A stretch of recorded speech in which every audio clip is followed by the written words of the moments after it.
یہ کہانی ہے ایک ایسی قوم کی جسے اللہ نے طاقت، عقل اور اس دور کی جدید ترین ٹیکنالوجی اور یہاں تک کہ پہاڑوں میں محل بنانے کی عجیب و غریب صلاحیات دی ہوئی تھی، مگر اس کے باوجود صرف ایک اونٹنی کی وجہ سے انہیں مٹی میں ملا دیا گیا۔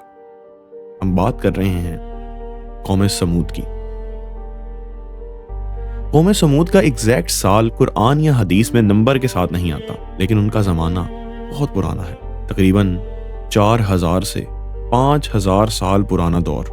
کچھ اسلامی روایات کے مطابق وہ حضرت نوح علیہ السلام کے بیٹے سام کی اولاد سے تھے، یعنی ان کا ٹائم ہزاروں سال پہلے کا پری ہسٹورک ٹائپ پیریڈ سمجھا جاتا ہے۔ ماڈرن آرکیولوجی اور ہسٹری میں سمود نام کا ایک اینشینٹ عرب قبیلہ سویلائزیشن کے لیے یوز ہوتا ہے، جو نارتھ ویسٹرن عربیہ یعنی حجاز الحجر کے ریجن میں کم از کم 8 سینچری BCE سے 5th سینچری CE تک ریکارڈ ہوتی ہے۔ لیکن کچھ مسلم ریسرچرز اس بات کی طرف اشارہ کرتے ہیں کہ قرآن جس قوم سمود کی بات کرتا ہے، یعنی کہ حضرت صالح علیہ السلام کی قوم، وہ دراصل اس سے بھی بہت زیادہ پرانی ہے، جبکہ جس قوم کے آج ہم باقیات دیکھتے ہیں اس میں بعد کے لوگ جیسا کہ نیبیٹینز بھی شامل ہیں۔ یہ لوگ بھی پتھریلی وادیوں میں رہتے تھے، سخت پہاڑوں کو کاٹ کاٹ کر ان کے اندر گھر، ہالز اور نقش و نگار سے سجے ہوئے مکانات بناتے تھے اور میدانوں میں اونچے اونچے محل کھڑے کرتے تھے۔ اس لیول کی سول انجینئرنگ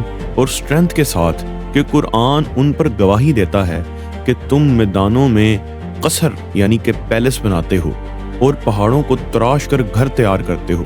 وہ جسم سے بھی انتہائی طاقتور، لمبے قد والے اور بہت ہی قوی لوگ تھے، اور مغرور اتنے تھے کہ کہتے تھے ہم سے زیادہ طاقتور کون ہو سکتا ہے۔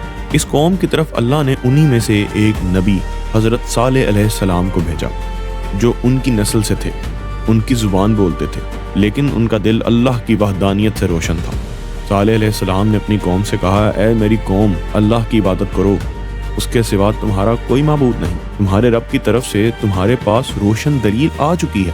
وہ انہیں یاد دلاتے کہ اللہ نے تمہیں عاد کے بعد زمین کا وارث بنایا ہے، تمہیں طاقت، زمین، کھیتی، محلات اور پہاڑوں میں شاندار گھر دیے ہیں، تو اب ان نعمتوں کا شکر کرتے ہوئے گناہ سے رک جاؤ اور زمین میں فساد مت پھیلاؤ۔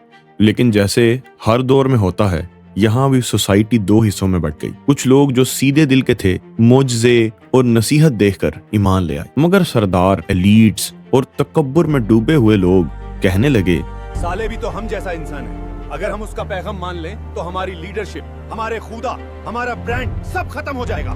انہوں نے صالح علیہ السلام کو جادو زدہ جھوٹا نبی کہا اور کہنے لگے کہ اگر تم اللہ کے سچے نبی ہو تو ہماری مرضی کا ہمیں ایک ایسا معجزہ دکھاؤ جو دکھنے میں بظاہر بالکل ناممکن سا محسوس ہوتا تھا۔ اگر تم سچے رسول ہو تو اس پہاڑ سے ہماری آنکھوں کے سامنے ایک بھاری حاملہ اونٹنی نکل کر دکھو۔ تو پھر حضرت صالح علیہ السلام نے ان سے عہد لیا، ان سے وعدہ لیا کہ اگر اللہ تمہاری مانگ کے مطابق معجزہ دکھا دے تو تم شرک چھوڑ کر ایمان لاؤ گے، اللہ کے رسول کی اطاعت کرو گے۔ پھر انہوں نے اللہ سے دعا کی اور پھر تفاسیر اور کلاسیکل روایات کے مطابق وہ چٹان انتہائی شدت کے ساتھ ہلنے لگی اور اچانک پھٹ گئی، اور اس میں سے ایک اونٹنی ٹھیک اسی کنڈیشن کے مطابق زندہ نکل کر ان کی آنکھوں کے سامنے آ گئی۔ یہ اونٹنی وہی ناقت اللہ کی اونٹنی تھی جسے قرآن نے بینہ، کلیئر سائن کہا ہے۔ اب معجزہ آ چکا تھا، لیکن ٹیسٹ ابھی شروع ہوا تھا۔ حضرت صالح علیہ السلام نے کہا، یہ اللہ کی طرف سے تمہارے لیے ایک نشانی ہے، اسے اللہ کی زمین میں آرام سے چرنے دو، اسے نقصان مت پہنچانا، ورنہ بہت دردناک عذاب تمہیں آ گھیرے گا۔ اور یاد رکھو، اس کا ایک حق تم پر ہے، پانی کا نظام اب بدلے گا۔ پھر قانون یہ بنا کہ ایک دن اونٹنی پوری قوم کا پانی پیتی، دوسرے دن قوم اور ان کے جانور پانی پیتے۔ جس دن اونٹنی پانی پیتی اس دن وہ اتنا دودھ دیتی کہ سب کے لیے کافی ہوتا، ایک ہی جانور سے پوری قوم کا دودھ کا گزارا ہو جاتا۔ اس سین کو دیکھ کر کچھ لوگوں کا ایمان بہت مضبوط ہوا، وہ سمجھ گئے کہ یہ کام صرف اللہ ہی کر سکتا ہے، یہ کسی انسان کے بس کا کام نہیں۔ مگر جن کے دل میں پہلے ہی حسد، تکبر اور دنیا کی سیاست موجود تھی، انہیں اونٹنی سے مسئلہ ہونے لگا۔ کہتے یہ ہمارا پانی کا حصہ لے جاتی ہے، ہماری چارہ گاہ سے چرتی ہے، لوگ اس کی طرف جھکتے چلے جا رہے ہیں. اگر یہ اونٹنی رہی تو ہماری سیاست، ہمارا انفلوئنس ختم ہو جائے گا. آخر کار انہوں نے ایک خفیہ سازش تیار کی. انہوں نے ایسے 9 لوگ اکٹھے کیے جو فساد اور طاقت میں بہت اچھے تھے. انہوں نے مل کر پلان بنایا کہ اونٹنی کو قتل کر دیا جائے تاکہ سائن بھی ختم ہو اور صالح علیہ السلام کا اثر بھی کم ہو جائے. ایک دن جب اونٹنی پانی یا چارے کے لیے نکلی، انہوں نے اس کا رستہ روکا. ایک شخص نے آگے بڑھ کر اس کی ٹانگ پہ مارا اور اس کی کونچیں کاٹ دی. پھر گروہ کے ساتھ مل کر اسے قتل کر ڈالا، جبکہ اس کا بچہ چیختا ہوا پہاڑ کی طرف دوڑا اور روایات کے مطابق پہاڑ کے اندر غائب ہو گیا. جب یہ خبر صالح علیہ السلام تک پہنچی تو انہوں نے انہیں سیدھا سیدھا کہہ دیا کہ تم نے اللہ کی نشانی کو قتل کر دیا ہے. اب 3 دن تک اپنے گھروں میں مزے کر لو، پھر وہ عذاب آ جائے گا جو ٹل نہیں سکے گا. تو وہ بھی حضرت صالح کو آگے سے کہنے لگے کہ لے آؤ وہ عذاب جس سے تم ہمیں ڈرا رہے ہو. اگر تو سچا رسول ہے، یعنی انہوں نے معجزہ بھی دیکھا، عہد بھی توڑا اور پھر عذاب کو خود ہی بلا لیا. روایات میں آتا ہے کہ ان 3 دنوں میں ان کے چہروں کا رنگ بدلتا گیا، پہلے زرد، پھر لال، پھر کالا، جیسے موت کا سایہ قریب آتا جا رہا ہو.